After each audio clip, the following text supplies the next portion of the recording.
Pues bien, continuando con la parte en la que nos quedamos pendientes respecto del estudio o del análisis de la teoría del delito, recordaremos que en el video anterior habíamos comentado respecto de las dos teorías existentes, o las dos teorías que existieron más bien, para tratar de explicar el delito, la figura como tal, la figura delictiva, los elementos del delito, o los elementos pues que debe contener una conducta para que ésta pueda ser considerada como delictiva.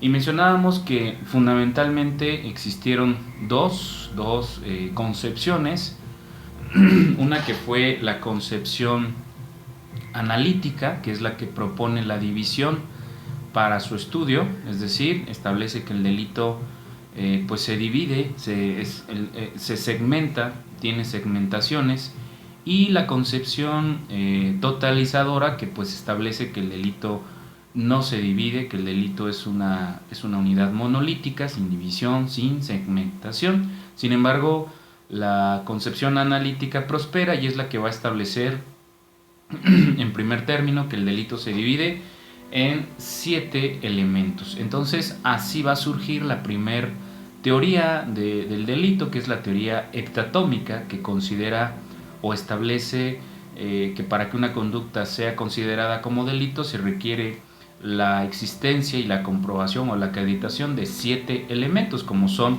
la conducta, la tipicidad, la antijuridicidad, la imputabilidad, la culpabilidad, las condiciones objetivas y la punibilidad, que son los 7 elementos integrantes de una conducta para que esta, reitero, se llegue a considerar como delictiva. En lo sucesivo, pues se analizarán cada una de ellas. Por el momento comentamos que esa teoría heptatómica evoluciona y pues va a reacomodar o a reestructurar los demás elementos o algunos elementos de tal manera que cada vez va teniendo menos elementos. Así, el primer elemento que reestructura es la conducta. La conducta se va a llegar a considerar como un elemento base, o más bien como un concepto base sobre el cual se podrá realizar el estudio de si la conducta es delictiva o no. Por lo tanto, la conducta no debe ser considerada como un elemento del delito, ya que, reitero, va a ser considerada por los autores como un concepto base, como un concepto fundamental sobre la cual descansa el estudio o el análisis del delito. Es como, si ustedes me permiten, un ejemplo muy sencillo, considerar que los cimientos de un edificio pudieran denominarse o determinarse como primer piso, segundo piso. ¿Sí? Los cimientos de un edificio pues son la base sobre la cual descansa la estructura de un edificio, ¿no? Entonces, de los demás pisos. Entonces, la conducta es eso, la conducta es el cimiento o la base sobre la cual va a descansar la estructura del delito, si la conducta es típica, si es antijurídica o si es culpable. Pero la conducta no puede ser considerada como un elemento del delito. Entonces, de esta forma se reestructura y se recategoriza, por así decirlo, a la conducta para quedar ya como 6 elementos, para quedar 6 elementos, como lo va a hacer la conducta hexatómica. Posteriormente se va a reestructurar un elemento más, que es la imputabilidad. La imputabilidad no es un elemento, sino se va a considerar como un presupuesto necesario para analizar la culpabilidad. Es decir, para acreditar la culpabilidad de una persona se requiere que primero sea imputable. La imputabilidad, en un concepto clásico y el más sencillo de todos, se entiende como la capacidad que tiene toda persona de entender y de querer la conducta delictiva. Entonces, la imputabilidad no es un elemento del delito, sino es un elemento de la culpabilidad.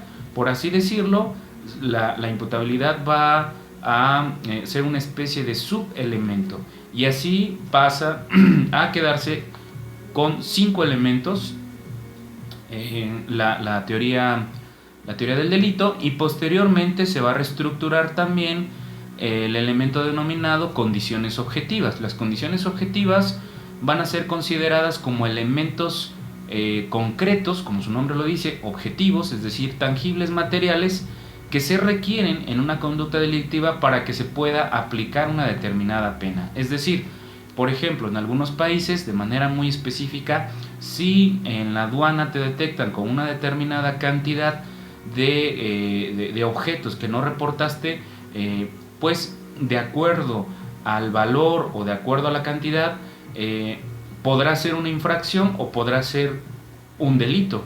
Es decir, entonces estos elementos son objetivos, son elementos objetivos que se requieren, es decir, que estén presentes para que se te pueda aplicar sanción, una pena. De lo contrario, pues a lo mejor solamente una multa, dado que no ameritaría pues a tal grado esa penalidad. De esta forma nos quedan 4 elementos y finalmente pues el último de los elementos, que es la punibilidad como elemento del delito, pues los autores manifiestan que la punibilidad, dado que tiene que ver con las penas, pues no va a ser considerada ya como parte del delito, como un elemento del delito, porque más bien va a considerarse como una consecuencia del delito. No puede ser, la pena no puede ser elemento del delito, sino más bien una consecuencia del delito. Por ende, pues se reestructura y se quita de esta concepción, quedando así solamente los 3 elementos, que son tipicidad, antijuridicidad y culpabilidad, actualmente denominada teoría tritómica. 3 elementos que se tienen que acreditar para que la conducta sea considerada como delictiva. Incluso esta teoría pues aplica en el nuevo sistema de justicia penal, dado que la reforma en materia de justicia penal, al sistema de justicia penal, perdón, fue más que sustancial, procedimental. Si bien abarcó algunas partes sustanciales del sistema de justicia penal, lo cierto es que fue más enfocada al proceso penal. Entonces, por supuesto que la teoría del delito está vigente y tiene aplicación hoy día y más que nunca en este nuevo sistema de justicia penal. Bien, por el momento es todo, me despido y continuaremos con el análisis de estos elementos que habíamos comentado, como va a ser el primero, la conducta, que a su vez se divide en acción y omisión. Mi nombre es Óscar Ariel Valencia Matías. Hasta luego.